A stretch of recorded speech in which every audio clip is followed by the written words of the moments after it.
This is the Work Sharp RMX manual to auto pivot swap tutorial. To get started, you will need the wrench tool and your auto pivot with spring.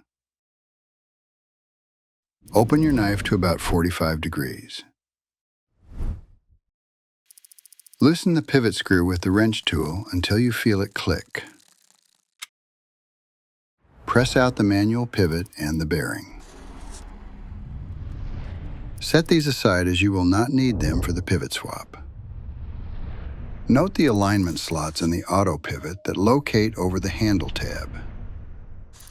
Match the marks on the tool with the notches on the auto pivot. Combine the tool and auto pivot.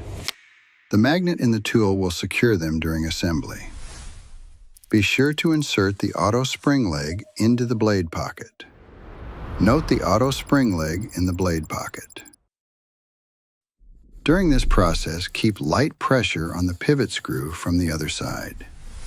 First, compress the spring.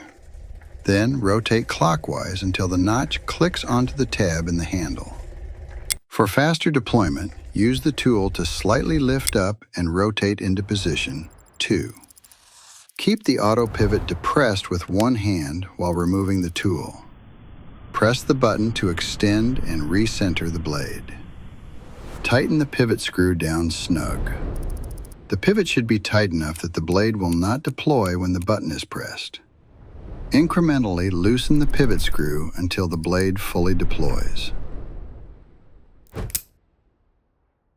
If there is any wiggle in the blade, tighten slightly until the wiggle is gone.